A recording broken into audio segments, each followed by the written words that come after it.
handful of Eagles free agents, but like most notably, what would you say? Josh Sweat, Zack Baun, Milton Williams, and Mekhi Becton. So more Yeah. so on defense and then Mekhi on offense.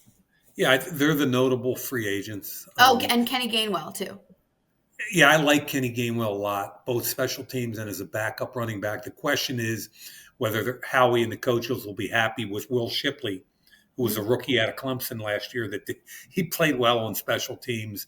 If they really like him, they could let Kenny go and backfill the third running back spot. But I really do like Gainwell. And backfill, when you say backfill, the third running back spot, would that be via the draft? Or there's usually an oversupply of running backs in the draft, which is why they've been paid so low over the years. Yeah, but that's changing. So you can get a quality running back late in the draft, and you can get them in free agency also. I think I'm guessing they really like Will Shipley, and he's only going to be a second-year player next year. So we'll have a couple more years of him on the rookie salary, rather than having to pay Kenny Gainwell. But out of that whole group, Lee, I mean, the guy that I think if he leaves, I'm going to miss the most is Milton Williams. He was a third-round pick in 21. And I did the tape then. I was still with the Raiders at that point, and we really liked him.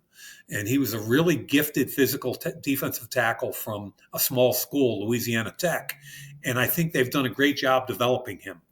And he's playing his best football right now, and obviously he pairs with the two University of Georgia guys. Ajomo played well also, but I'd hate to lose a 25-year-old coming into the prime of his career who's just learned how to really play at a high level. So I hope they find a way to keep him. And, of course, Zack Baun, your buddy. Do you think they will find a way to keep these guys? What do you think? Well, I don't think there's anybody in the league better than the Eagles at identifying a financial plan and then implementing it.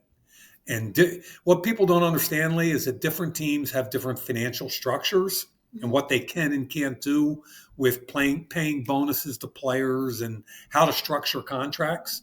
Like, to give you an example, when we were with the Raiders, because Mark Davis didn't have a lot of cash compared to the rest of the owners, we couldn't do big bonuses like $40, $50 million bonuses where you can prorate the bonus over the length of the contract to reduce your salary cap. Right. So $50 million bonus over 5 years, it only costs you $10 million each year. Right.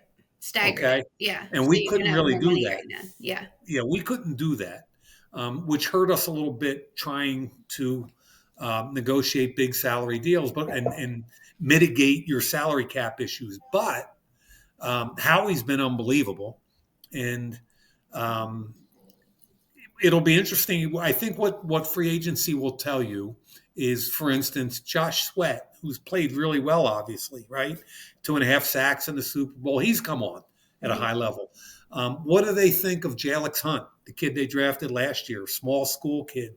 If they think he can play at a high level, then what sustains success with high-level teams is when you get good players, but you can let them go to free agency knowing you can backfill with your draft picks.